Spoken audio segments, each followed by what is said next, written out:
میں سن 2000 تک 2002 3 4 تک غالباً اسلام آباد میں ملاقاتیں کرتا تھا لوگوں سے. وقت مقرر تھا، جگہ بھی تھی. ایک صاحب وہ ہر دفعہ آتے تھے، مریض آنے کا نہیں ہے، وہ ICU میں اور گزشتہ 2.5 پونے 3 سال سے کومے میں ہے، بے ہوش ہے، نہیں آ سکتا، آپ دیکھ لیں. میں گیا تو مریض کو دیکھا تو بالکل بے ہوش پڑا ہوا ہے. بہت بڑے اپنے شعبے کے بڑے تھے وہ شخص، ملک بھر کے بڑے لوگوں میں ان کا شمار ہوتا تھا. میں نے دیکھا نا، اسے کہنے لگے کوئی کہتا ہے جادو ہے، کوئی کہتا ہے مرض ہے. 2.5 سال سے خاتون پڑی ہے، اس کو ہوش نہیں آیا، نہ زندہ ہوتی ہے نہ مرتی ہے. اللہ کی طرف سے میرے دل میں کچھ اللہ نے چھوٹا موٹا جو اپنے علم میں سے علم کا ذرا عطا کیا ہے، اللہ کے پاس تو علم کے خزانے ہیں.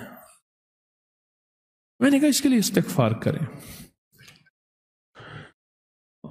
اور ایک پوری کی پوری ٹیم بٹھائیں، کوئی مخلصین کی ہو جو استغفار کرے اس کے لیے، اور استغفار یہ کرے کہ اللہ تو اس کی روح اپنے پاس لے لے اور اس کو موت دے دے. بس استغفار کریں.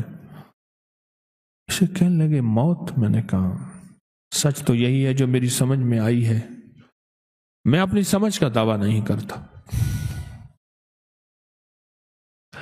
کچھ عرصے کے بعد وہاں کی ایک خاتون آئی، نرس، ریٹائر ہونے کے قریب تھی.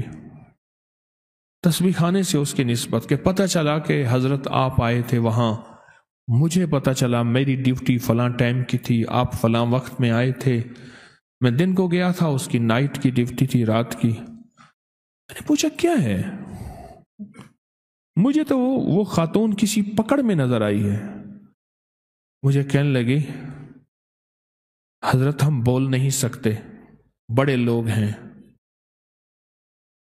اس کی ایک ملازمہ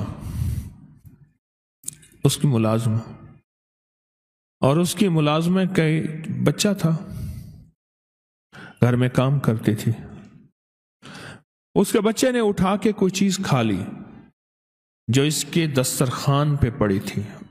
اس کو غصہ آیا، اندر گئی تو وہ چمٹا جس سے روٹیاں الٹ پلٹ کرتے ہیں گرم، وہ چمٹا اٹھا کے ملازمہ کے بچے کی زبان اس سے کھینچی.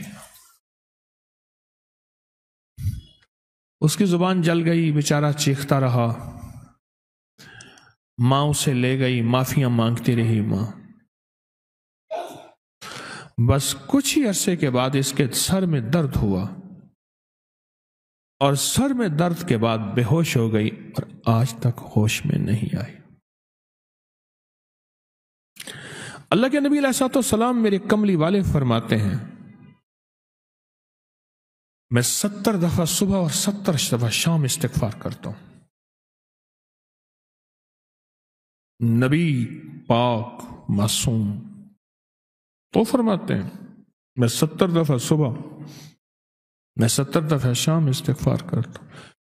وہ استغفار بنیادی طور پہ میرے آپ کے لیے ہے، وہ استغفار بنیادی طور پہ میرے آپ کے لیے ہے. مجھے بتانا ہے، آپ کو بتانا ہے، امت کے لیے کرنا ہے.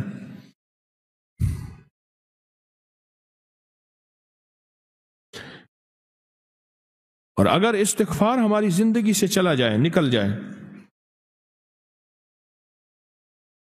تو زندگی میں واقعات آتے ہیں، مشاہدات آتے ہیں، مشکلات اور پریشانیاں آتی ہیں. توبہ استغفار، توبہ استغفار. اس استغفار کی انسان کو ضرورت ہے، میت کو ضرورت ہے، بچوں کو ضرورت ہے، اولاد کو ضرورت ہے، موجودہ نسلوں کو ضرورت ہے، آنے والی نسلوں کو ضرورت ہے.